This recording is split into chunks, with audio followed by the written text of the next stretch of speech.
पंकज, इनमें से कोई भी 3 कार्ड उठाओ। मैं यूं चुटकी में बता दूंगा कि तुमने कौन से 3 कार्ड उठाए हैं। सर, ये कार्ड का मैजिक है ना, ये जाके अपने घर पे भाभी जी को दिखाओ, वो खुश हो जाएंगी। अरे नहीं, अब भाभी जी को नहीं बता सकता मैं। भाभी जी को घर में बहुत काम रहता है। अगर गुस्सा होगी ना तो बोरिया बिस्तर समेट के ब्यूरो आना पड़ेगा। अच्छा, तो आप इसीलिए ब्यूरो में टाइम पर आते हो, भाभी जी की डर की वजह से। यहाँ पे टाइम पे काम पे आना इस वजह से नहीं। अरे चुप कर। 3 कार्ड उठा। ऐसे भी सर देख लेंगे ना, जादू भूल जाओगे। कुछ बोला तुमने? नहीं। चलो मैं रेडी हूं। आबरा की डाबरा चिंग चुंग पुंग। पंकज, तुमने राजा रानी और बादाम का इक्का उठाया है।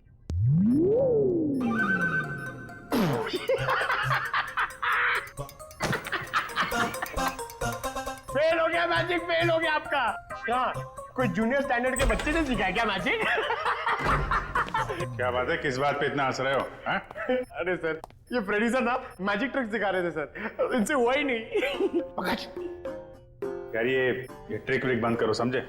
कार्ड उठाओ, इसकी जेब में डाल दो। चलो निकलो। सर मैंने कुछ नहीं किया सर, ये कार्ड्स मेरे नहीं सर, ये फ्रेडी सर के हैं। ये सीनियर होके मेरी ऐसी रैगिंग करते रहते सर, देखो ना। तुम्हारे कार्ड्स हैं? ठीक है, फिर वापस कर दो इसको। क्या हुआ? सर कार्ड्स मेरे पास नहीं है। अबे क्या बात कर रहा है? अभी तो तेरे जेब में डाले थे मैंने। नहीं सर, मेरी जेब खाली है। अरे कार्ड्स डाले नहीं होंगे इसकी जेब में तुमने? अरे सर, आपके सामने डाले थे। नहीं डाले, तुम्हारी जेब में ही है। अरे इधर चेक करो ना।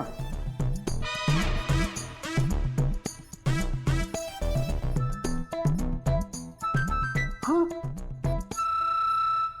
इसे कहते हैं जादू। सर आप तो महान हो। ये तो कुछ भी नहीं है। एक्चुअली बचपन में मैं जब छोटा था तो ऐसे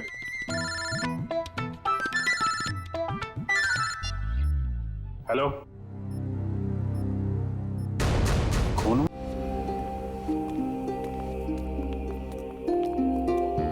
संभल के, बहुत सारे जूतों के निशान हैं, वहां दूर तक जा रहे हैं।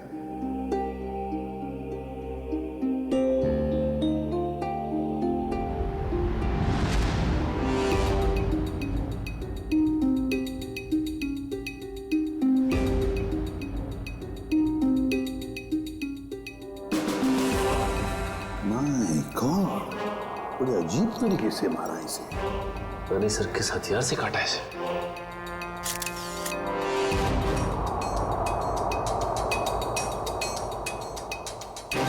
इसके शरीर पर कहीं कोई चोट या घाव का निशान तो है नहीं। इत्मीनान से काटा गया इसे, हाथापाई के निशान तो दिख नहीं रहा। तो सर इसके पास कोई भी आइडेंटिटी प्रूफ भी नहीं। देखो सर, आसपास कुछ मिलता है क्या?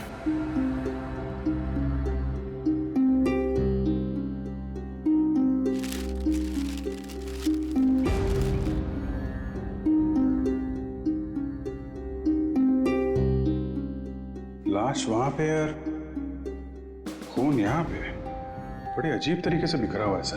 हाँ, यहाँ से यहाँ अलग तरीके से है, ये यहाँ पे बिल्कुल अलग तरीके से पैटर्न है। जूतों के निशानों से पता चल जाएगा कितने लोग थे।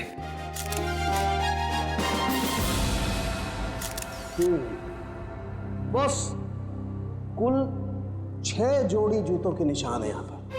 6 जोड़ी, उसमें से एक इस आदमी के जूते का निशान है जो मरा हुआ है।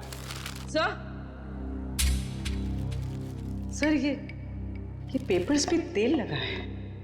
लगता है जो लोग यहाँ पर थे इसमें कुछ खाने का सामान लाए होंगे। और सर ये सारे पन्ने एक जैसे किसी गणित किताब से फाड़े गए। और नाश्ता अगर है तो आसपास से ही मंगवाया होगा। पता लगा आसपास की दुकानों से, हैं?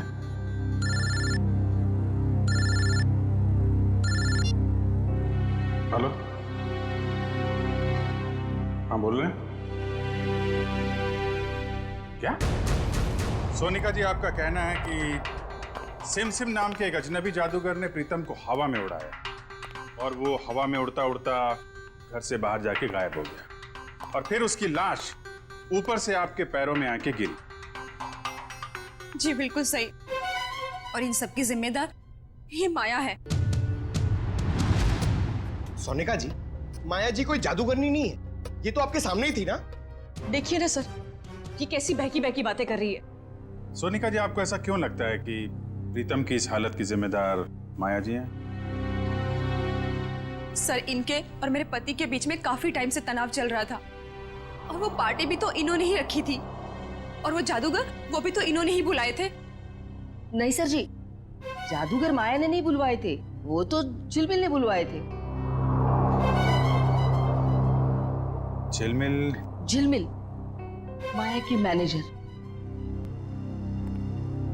बताइए झिलमिल जी। सर, वो मैडम ने एक दिन पहले कहा कि पार्टी में अलग तरह की जादू की योजना होनी चाहिए, तो बस। तो वो जादूगर आपने बुलाए थे? नहीं सर, वो मैडम को पसंद आए ऐसे जादूगर मुझे मिल ही नहीं रहे थे और इसी दौरान मुझे सिमसिम जादूगर के मैनेजर का सामने से फोन आया। उन्होंने मुझे कुछ वीडियो लिंक्स भेजी, मुझे वो पसंद आई तो मैंने उन्हें काम पे रख लिया। वो जादूगर के मैनेजर का आपको फोन आया है? जी। उन्हें कैसे पता कि आप जादूगर ढूंढ रहे हैं? पता नहीं सर। ये सब हो जाने के बाद आपने दोबारा फोन ट्राई किया?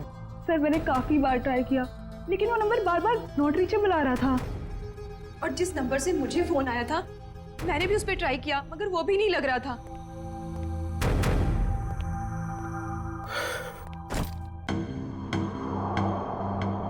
अच्छा माया जी, अब मैं चलता हूँ। ये क्या है? आप कौन है? ये मेरे ऑफिशियल गेस्ट हैं, मिस्टर आरव। सर, अब मैं जा सकता हूँ? आप कल रात पार्टी में थे? नहीं सर, मैं तो यहाँ किसी काम के सिलसिले से आया था। कल खंडाला में मेरा एक इवेंट है, बस अब मेरा जाना बहुत जरूरी है। ठीक है, अगर आप पार्टी में नहीं थे तो आप जा सकते हैं। Thank you sir. माया, कल तुम्हारा आना बहुत जरूरी है। श्योर। नमस्कार आंटी जी। नमस्ते।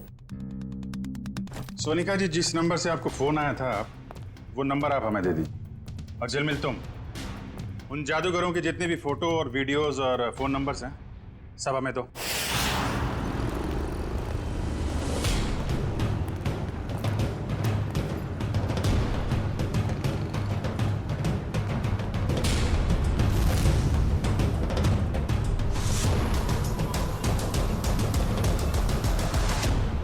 कहिए सर, कितने समोसे पैक कर दूं? अरे भाई, हम लोग समोसा खाने नहीं आए। ये समोसा जो पैकिंग करते समय पेपर का इस्तेमाल करते हैं आप, उसके बारे में कुछ पूछना था। जी, मैं को समझा नहीं। यहाँ से जो दूसरी गली है, वहाँ पर एक बंद स्टोर हाउस में किसी का खून हो गया है। ये कागज हमें वहीं मिले। मुझे कुछ पता नहीं साहब। देखिए इसको ध्यान से, पहचानते हैं इसे आप? अरे बाबा, नहीं साहब, ये तो वो 9th स्टैंडर्ड की मैथ्स का पेपर है जो पिछले हफ्ते हम रद्दी में ले आए थे। बेटा, ये इन पेपर्स को तुम पहचानते हो? हाँ जी सर, मैं यहीं पढ़ता हूँ ना, और मेरा यही स्कूल है। ये मेरा बेटा है टमटम। मेरा असली नाम विनय है। तो एक बात तो साफ हो गई कि जिन लोगों के खिलाफ सबूत मिले हैं, वो लोग तुम्हारे यहाँ से ही नाश्ता और खाना लेके जाते थे। और ऐसे काफी सारे कागज थे वहाँ पर। मतलब वो लोग यहाँ अक्सर आते थे? साहब, 2 लोग तो आते थे, 2-4 दिन से रोज नाश्ता लेके जाते थे। हाँ साहब, याद आया, लेकिन कल शाम से वो लोग नहीं आए। एक लड़का था और एक लड़की, और उस लड़की के चेहरे पे एक लंबा सा घाव का निशान था। वो दीदी मुझे टॉफी की जादू दिखाती थी।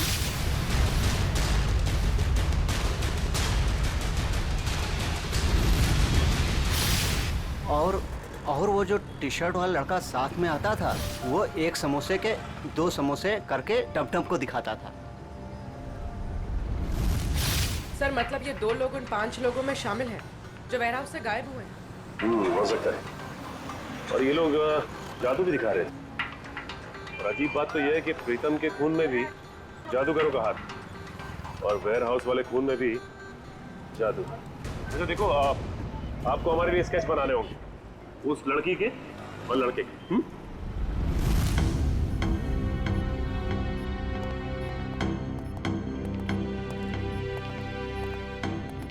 सालुंखे, ये क्या हो रहा है, हैं? कैसा पेंटिंग बना रहे तुम? सर ये तो किसी पपेट का स्केच लगता है। नहीं पूर्वी, पपेट नहीं है। जादू दिखाते वक्त इस प्रीतम को इसी तरह से हवा में उठाया गया था, इन ड्रोन्स के जरिए। ये देखो, इसके हाथों पर ये निशान, और ये देखो इसके पैरों पर निशान। ये निशान वो इन्हीं ड्रोन्स के स्ट्रिंग्स के हैं, और ये ड्रोन्स भी बैटरी से चलने वाले ड्रोन्स हैं। सर ये क्या होता है? टेक्निकल भाषा में ड्रोन को हम कहते हैं मानव रहित विमान, अनमैन्ड एयरक्राफ्ट। दरअसल हर ड्रोन अपने आप में एक रोबोट होता है, उड़ता हुआ रोबोट, फ्लाइंग रोबोट। तो ये जादू था उन जादूगरों का।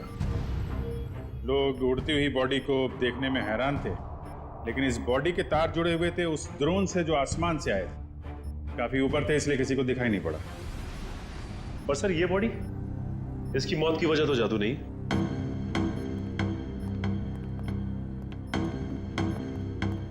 इसे किसी दांतेदार हथियार से काटा गया है।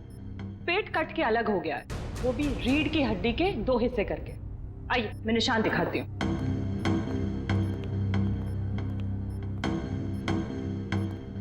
ये देखिए, इसकी स्किन ठीक से नहीं कटी है, स्मूथ नहीं है, खुरदुरे तरीके से काटी गई है। और ये जरा गौर से देखो बॉस, इस आदमी की लाश के पास से जो हमें वहां खून दिखाई दिया था, शुरू में एकदम गोल गोल बूंदे जैसी हैं, और बाद में ये बूंदें फैलती चली जाती हैं जैसे किसी ने स्प्रे किया हो। और ऐसा सिर्फ एक औजार से हो सकता है। आरी। और सर ये आदमी एक जिम्नास्ट भी था, उसके हाथ पैर और जांघों के मसल्स में काफी खिंचाव मिला है। सर एक बात है, इस प्रीतम की जान एक जादूगर ने ली है, और इस आदमी के साथ जो वेयर हाउस में लोग थे वो भी जादूगर थे। हाँ अभिजीत, ये खून का सारा खेल जादूगरी से ही जुड़ा हुआ है। पर है कौन ये जादूगर? सर इन 5 मैजिशियंस के मेकअप की वजह से पता ही नहीं चल रहा है कि ये दोनों, ये औरत और ये आदमी, इनमें शामिल है या नहीं।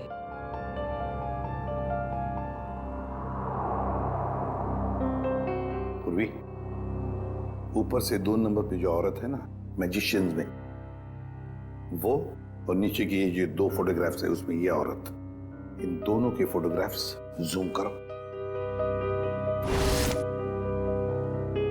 अभिजीत देखो, दोनों के चेहरे पर ऐसे स्कार है, जख्म का निशान है।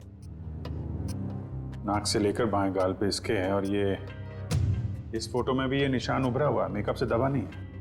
सर इसका मतलब माया के घर पे और वेयर हाउस में दोनों ही जगह ये लड़की थी। हाँ, और बाकी के चारों का भी पता चल जाएगा जैसे उनका ये मेकअप उतर जाएगा ना वैसे। सर ये रोहित है, ग्राफिक एक्सपर्ट।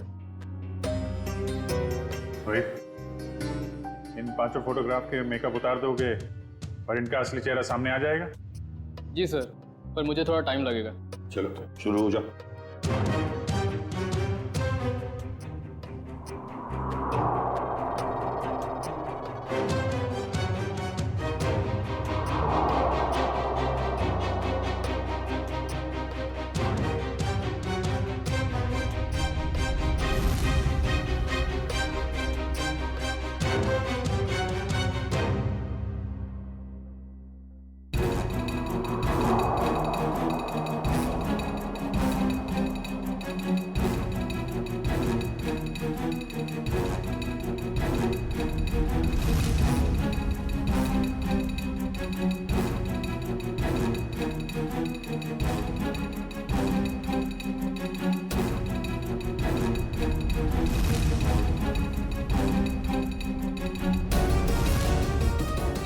इसका मतलब है ये दोनों माया के पार्टी में थे, बाकी तीनों के साथ। सर ये सब वेयर हाउस में भी होंगे? हाँ, हो सकता है। सर इनके चेहरे तो सामने आ गए, मगर हम इन तक पहुंचेंगे कैसे? प्रीतम की बीवी सोनिका को जितने भी नंबर से फोन आए थे, वो सारे के सारे नंबर चेक करो अच्छी तरह से, पता चल जाएगा। और शहर में ऑर्डर जारी करो कि जब तक हम ना कहें, शहर में ना कोई पार्टी होगी, ना कोई मैजिक शो होगा। प्यारे बच्चों और पेरेंट्स, आज हम सबके लिए बहुत बड़ा खुशी का दिन है। हर साल की तरह इस साल भी हमारी स्कूल में एनुअल चैरिटी इवेंट्स होने जा रहा है, और हमेशा की तरह इस साल भी हमारे बीच मौजूद है हमारे trustee mister Aarav. Big hands for him.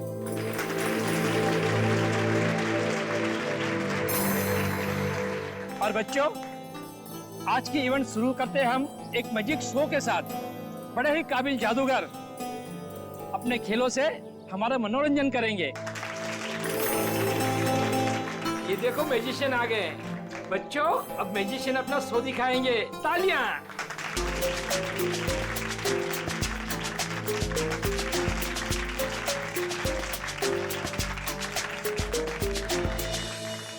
Principal sir, अगर आज कोई बड़ा मैजिक एक्ट होगा ना, तो उसमें मैं हिस्सा लूंगा। अरे जरूर, इससे तो बच्चे को प्रेरणा मिलेगी। बच्चों, शांति बनाए रखो। मैं हूँ विशाखा, और आज हमारी टीम आपके सामने जादू के कुछ ऐसे किरदार दिखाएगी जो आपने ना कभी देखे होंगे, ना कभी सुने होंगे।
जादू का सबसे बड़े खेल का, और वह खेल है इंडिया का सबसे बड़ा जाना माना रस्सी वाला खेल।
सब लोग जो जादू देखने जा रहे हो ना, वो सचमुच में एक बहुत बड़ा अजूबा है।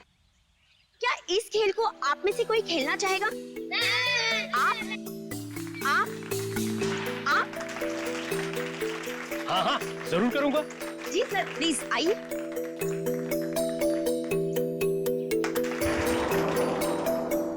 बच्चों, अब आप लोगों ने देखा ना कि मेरा पार्टनर ऊपर गया है और अब यह खिलाड़ी इस टोकरी के अंदर जाएगा और मेरा पार्टनर ऊपर बादलों में गुम हो जाएगा और उसके बाद यह खिलाड़ी ऊपर से नीचे आएगा और मेरा जादूगर इसमें से बाहर आएगा।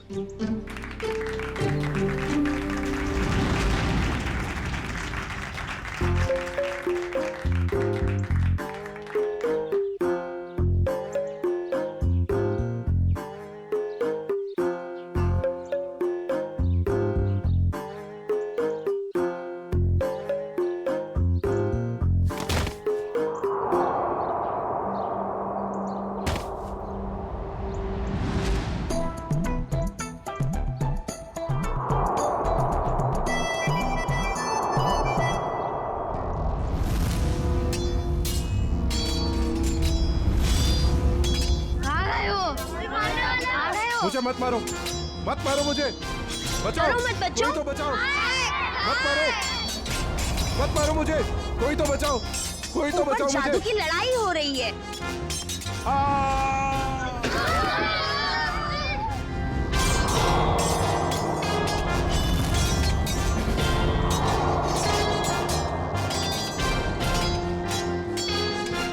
कुछ नहीं हुआ है बच्चों, शांत रहो।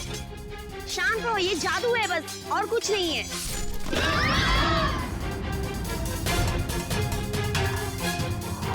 बच्चों, ये कुछ भी नहीं है। अब ये सारे पार्ट जुड़ जाएंगे और आपके आरव सर स्कूल के गेट पर आएंगे। वो देखिए, आपके आरव सर उस गेट पर आ गए हैं।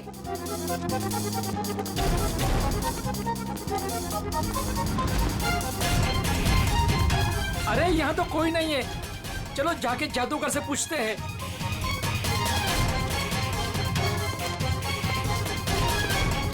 अरे ये लोग सब कहाँ चले गए?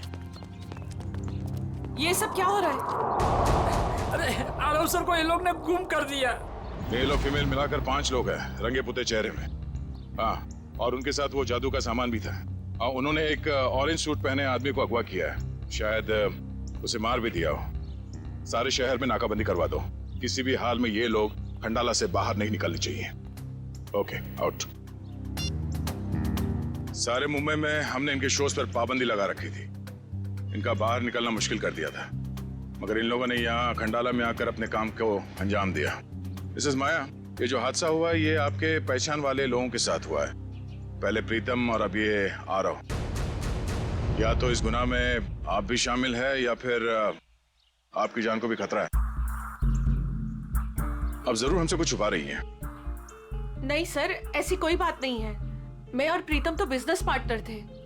हम दोनों की एक एंटरटेनमेंट कंपनी थी, रेनबो मैजिक नाम की, जिसे हमने 2010 में आरव को बेच दिया था।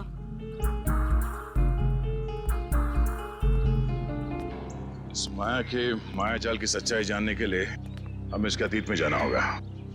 इसकी कंपनी और पार्टनरशिप की कहानी क्या है ये पता लगाना पड़ेगा। क्या? तीसरा पार्टनर? तीसरा पार्टनर कौन है? ये माया ने तो इसके बारे में कुछ बताया नहीं था। पता नहीं सर, इस बारे में आप लोगों को क्यों नहीं बताया। रेनबो मैजिक कंपनी के 3 मालिक थे, प्रीतम, माया और ऋषभ। और सर सुनने में भी आया था कि ये ऋषभ जो है कई साल पहले कंपनी में घोटाला करके बहुत सारा पैसा लेके भाग गया था, जिसकी वजह से माया और प्रीतम को ये कंपनी बेचनी पड़ी। ऋषभ, अभिजीत, माया ने इतनी बड़ी बात हमसे छुपाई क्यों? इस ऋषभ के बारे में हमें कुछ भी क्यों नहीं बताया? ऋषभ, ये ऋषभ रहता कहाँ है?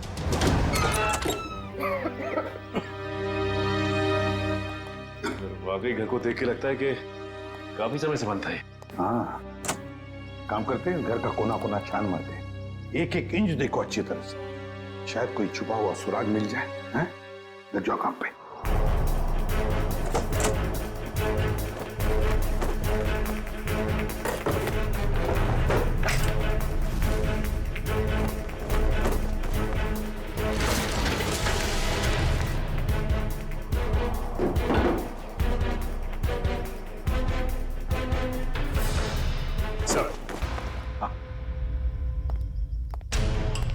ये देखिए सर, उन 5 मैजिशियंस की फोटो जिनकी हमें तलाश है, और ये 6वां जिसकी बॉडी हमें मिली थी।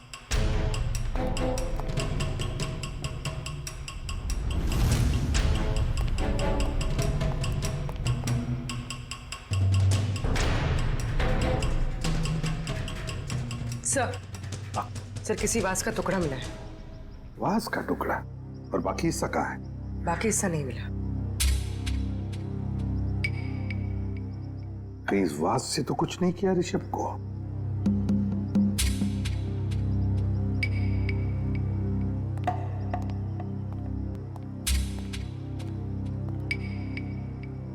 अब तक तो हमने घर का एक एक हिस्सा छान मारा अंदर से। बाहर देखते हैं।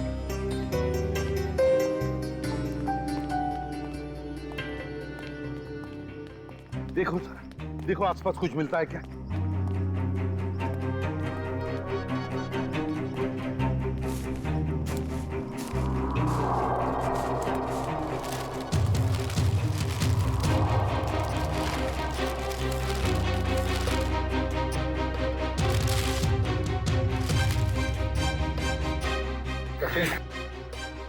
सचिन, ये मिट्टी देखो यहाँ पर। यहाँ पर कुछ तो गड़बड़ है, जरा इसे खोद के देखो।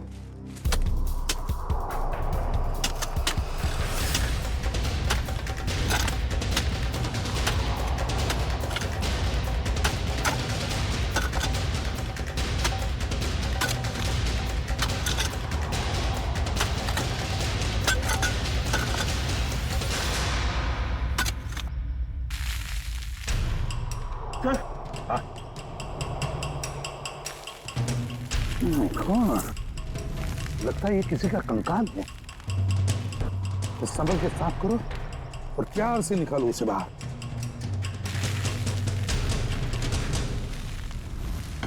देखो, देखो, लगता है ये इस वास का हिस्सा है। ये देखो सर, खुनी ने एक हिस्सा गाड़ दिया और एक हिस्सा अंदर ही छोड़ दिया। लगता है मारते वक्त ये हिस्सा वहीं पर गिर गया, ये बच गया तो उसने इसको दबा दिया यहाँ पर।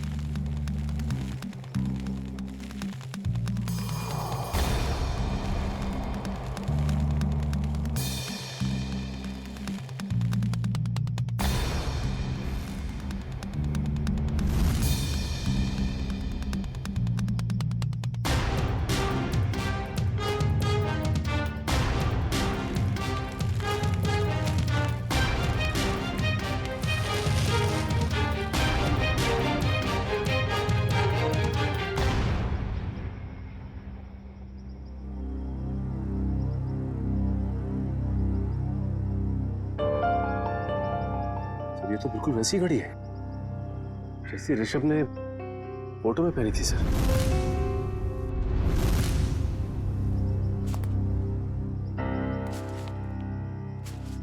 ऋषभ की घड़ी? मतलब ऋषभ को मारकर यहाँ गाड़ दिया है किसी ने, और लोग समझ रहे थे कि ऋषभ गायब हो गया।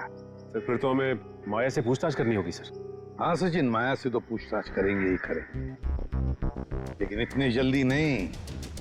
पहले इन 5 मैजिशियंस को घेर लेते हैं। सर, वो मैजिशियन गैंग के 2 नंबर्स जो बंद हो गए थे सर, वो क्या? सर उनमें से एक नंबर ऑन हो गया सर, और हम सोच भी नहीं सकते सर कहां और किससे बात करने के लिए। चिंटू बेटा, आप ये सैंडविच खा लो या मैं खाऊं? अगर आप दूध पीने से मना करोगे ना तो खाऊंगा। बिल्कुल नहीं, दूध तो आपको पीना ही पड़ेगा। दूध नहीं पियोगे तो स्ट्रॉन्ग कैसे बनोगे? बड़ा होना है ना जल्दी जल्दी। ये क्या है? क्या हुआ बेटा? कुछ नहीं माँ। ठीक है, चलो बेटा फिनिश करो। ये किसका नंबर है? हेलो? अपने चेहरे के हाव भाव बदले बिना अपने माँ और बेटे से कहो कि मैं किसी जरूरी काम से बाहर जा रही हूँ और हमसे आकर रेखा विला पे मिलो। और ये पूछने से पहले कि मैं कौन हूँ, ये जान लो कि सीआईडी को पता चला हो या ना पता चला हो कि तुमने क्या किया है ऋषभ के साथ। अगर हमें सब पता है और अगर तुम चाहती हो कि चिंटू सही सलामत रहे तो हमसे मिलकर हिसाब पूरा कर लो।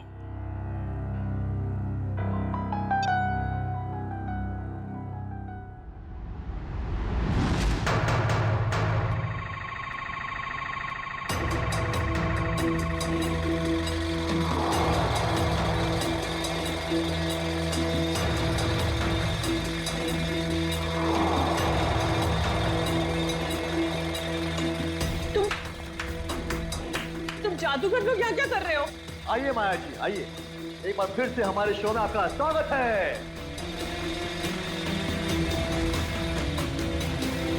ये शो हमने खास तौर पे आप ही के लिए प्लान किया हुआ है। देखिए, छोड़ो मुझे। चुपचाप खड़ी रहो और अब देखना कि हम तुम्हारा क्या हाल करते हैं। छोड़ो, छोड़ो, क्या कर रहे तुम लोग? छोड़ दो मुझे प्लीज, छोड़ दो मुझे प्लीज। क्यों चिल्ला रही हो? हाँ, सालों पहले ऋषभ पे चिल्ला रहा होगा, लेकिन तुम जो प्रीतम ने उसकी एक नहीं सुनी होगी, मार डाला उसको। नहीं, मैंने ऐसा कुछ नहीं किया। मेरी हमें तुम्हारी कोई बात नहीं सुननी। तुमने भी ऋषभ के साथ ऐसा ही किया था और हम भी तुम्हारे साथ ऐसा ही करेंगे। और इस खास दिन के लिए तो हमने अपना एक दोस्त भी गवा दिया। उसके साथ जो हुआ था वो प्रैक्टिस के दौरान हमसे भूल हो गई थी। लेकिन ये गलती तुम्हारे साथ नहीं करेंगे हम। डालो इसे बॉक्स में। नहीं, छोड़ दो मुझे प्लीज, छोड़ दो, छोड़ दो।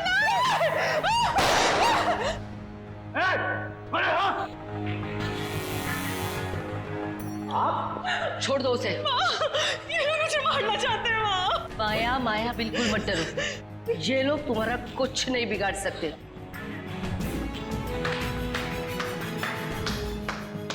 क्या बात है, बहुत अच्छा तमाशा था,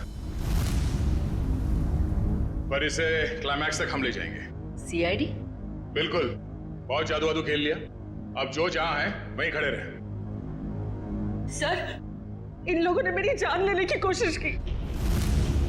मैंने इसे बचा लिया। क्या मस्त बचाया आपने राजेश्वरी जी। क्या मतलब है आपका?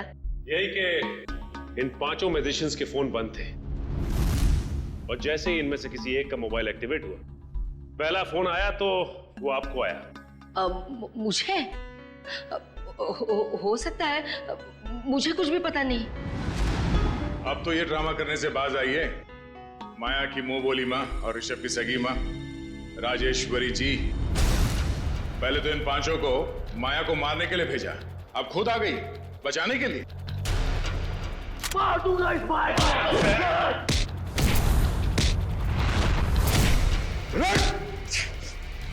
हमसे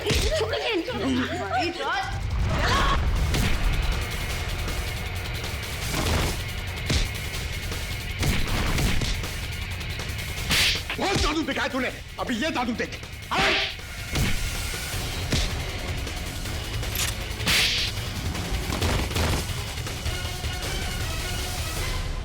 अपने पेशे का गलत इस्तेमाल किया है और लोगों का खून किया तुम लोगों ने, अपने पेशे को बदनाम किया।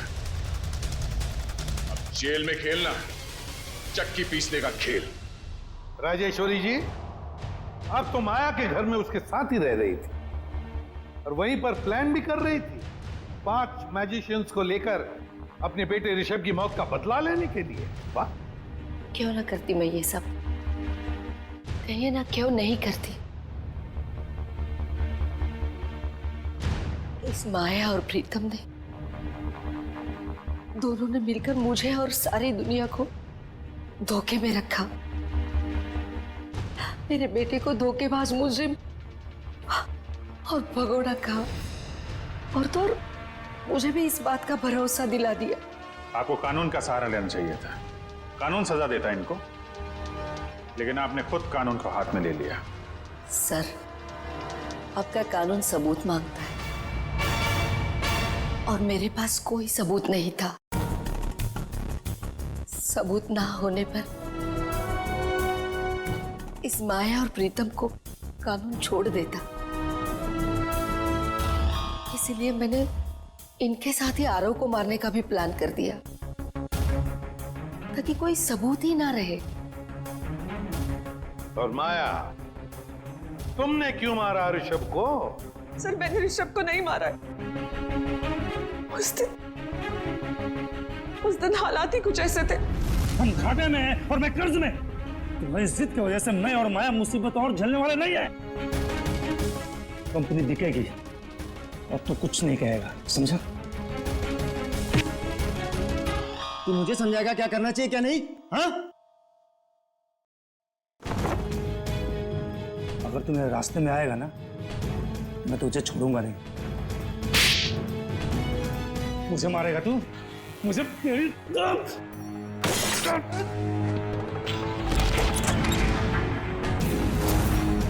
ऋषभ!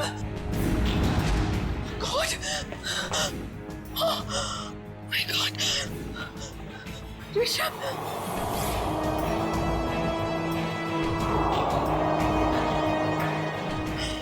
गॉड!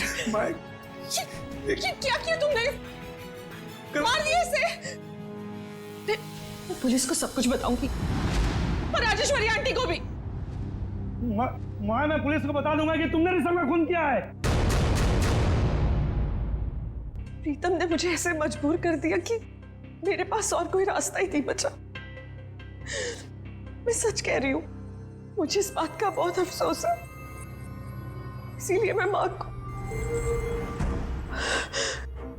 मेरा मतलब राजेश्वरी आंटी को अपने साथ अपने घर ले गई। मुझे तो इस बात का कभी पता नहीं चलता कि इस माया ने और प्रीतम ने मेरे बेटे के साथ क्या किया है। लेकिन पिछले महीने जब ये प्रीतम को धमका रही थी। देखो मुझे उकसाओ मत, वरना मैं सबको बता दूंगा कि हम दोनों ने मिलकर ऋषभ को मारा है। तब मैंने सब सुन लिया। सच्चाई जानने के बाद भी आपने माया को कोई नुकसान नहीं पहुंचाया और इनके घर में ही रहती रही, क्यों? पिछले कई सालों से मैं इसके और इसके बेटे चिंटू के साथ इसके ही घर में रह रही हूँ। कई बार इसे मारने के बारे में सोचा, आज भी इसे मारना चाहती हूँ, लेकिन इसके बेटे चिंटू का ख्याल आता है। उसी की वजह से तो यूं आज तक ये बचती रही। एक बच्चे से मैं उसकी माँ को कैसे छीन सकती हूँ?